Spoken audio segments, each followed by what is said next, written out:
नमस्कार। मैं doctor Atul Gupta, medico oncologist, Regency hospital से बोल रहा हूँ। अगले 10-15 मिनट मैं आपसे डिस्कस करूँगा कि ब्रेस्ट कैंसर, जिसे स्तन कैंसर भी कहते हैं, उसके क्या कारण हैं, कैसे हम उसको पहचान सकते हैं एवं उसका उपचार किन तरीक़ों से होता है। तो सबसे पहले आते हैं कारण पर। ब्रेस्ट कैंसर का कोई एक कारण नहीं है कि हम उस कारण को हटा दें और ब्रेस्ट कैंसर होने ही ना दें। कई सारे कारण होते हैं, कई सारे रिस्क फैक्टर्स होते हैं जो कि अगर किसी व्यक्ति, किसी महिला में अगर है तो वह हाई रिस्क हो जाती हैं ब्रेस्ट कैंसर होने के लिए। तो वे रिस्क फैक्टर क्या हैं? एक तो लिंग, सेक्स। मेल ब्रेस्ट कैंसर 100:1 का रेशो होता है। अगर 100 फीमेल्स को ब्रेस्ट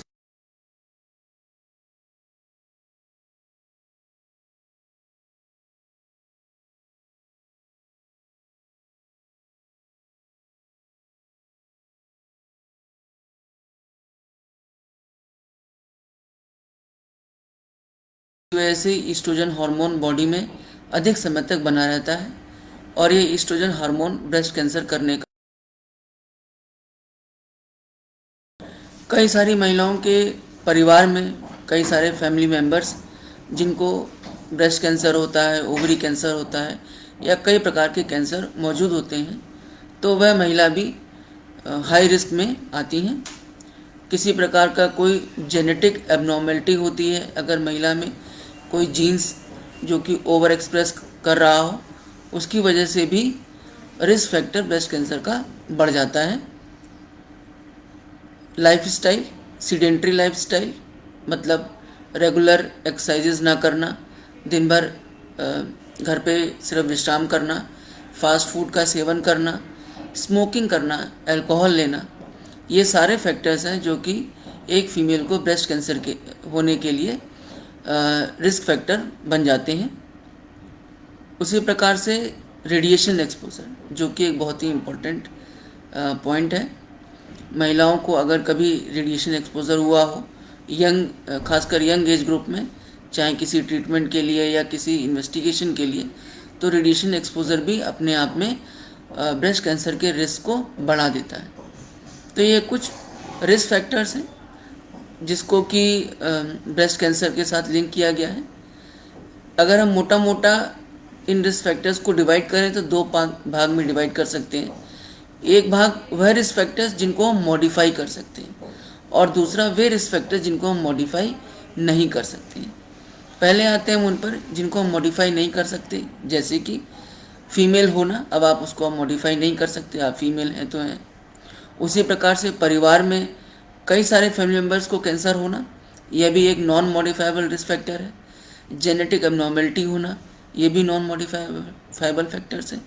पर जो मॉडिफाइबल फैक्टर्स हैं, जिनको हम अगर हम मॉडिफाई करें तो अपने रिस्क को कम कर सकते हैं, वह है लाइफस्टाइल मॉडिफिकेशन। कि हम सुबह एक्सरसाइज करें, एक्सरसाइज को अपने डेली रूटीन में इंक्लूड करें, अल्कोहल सेवन ना करें, टोबैको कंजम्पशन को कम करें। तो ये जो चीज़ें हैं जिनको हम मॉडिफाई कर सकते हैं, जिसके कारण हम रिस्क फैक्टर्स कम कर सकते हैं।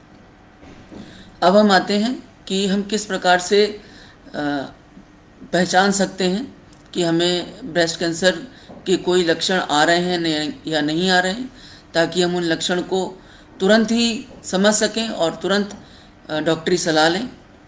जैसे कि ब्रेस्ट में निप्पल के आकार में बदलाव आना, निप्पल से किसी प्रकार का डिस्चार्ज होना, उससे खून निकलना या उसकी सिमेट्री का बिगड़ जाना या निप्पल रिट्रैक्ट हो जाना, या एक निप्पल को दूसरे निप्पल से जब कंपेयर करें तो एक ऊपर हो और एक नीचे हो। तो ये चीज़ें अगर आप देखती हैं तो तुरंत डॉक्टर के से सलाह लें।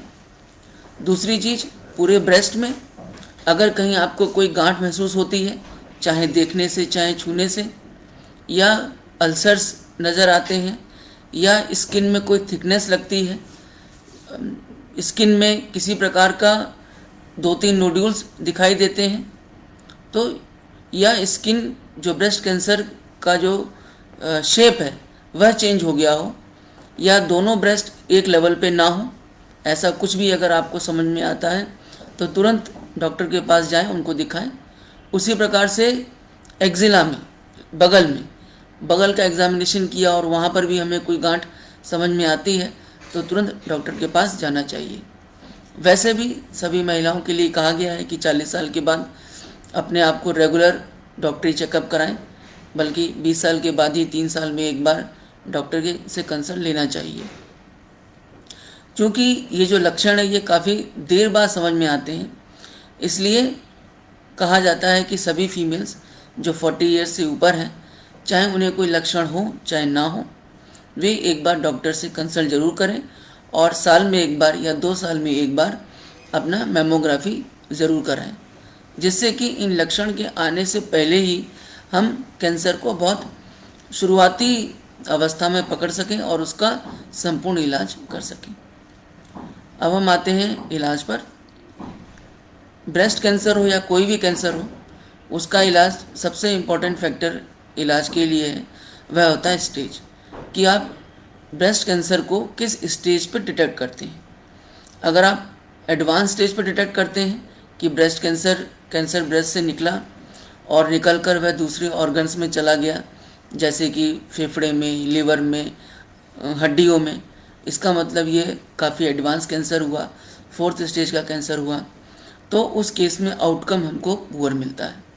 लेकिन अगर वही ब्रेस्ट कैंसर हम बहुत शुरुआती अवस्था में पकड़ लेते हैं, चाहे वह स्क्रीनिंग के द्वारा हो या आपने स्वयं एग्ज़ामिन किया हो या किसी डॉक्टर ने एग्ज़ामिन किया हो, तो उसको हम सर्जरी द्वारा करेक्ट कर सकते हैं और उसका शर्तिया इलाज भी हो सकता है। तो किस स्टेज पे आप ब्रेस्ट कैंसर को पकड़ते हैं, ये बहुत इम्पोर्टेंट है। वैसे किसी भी कैंसर का इलाज 3 तरीके से किया जाता है: सर्जरी, रेडिएशन एवं कीमोथेरेपी। सर्जरी और रेडिएशन जनरली हम तब प्रयोग करते हैं जब बीमारी सीमित होती है, छोटी होती है।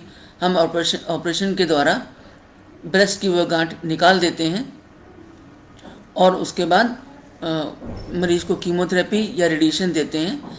डिपेंड करता है कि जो टुकड़ा या जो लंप निकाला गया है उसकी रिपोर्ट क्या आती है, उसके आधार पे मरीज़ को कीमोथेरेपी और रेडिएशन दिया जाता है। कई बार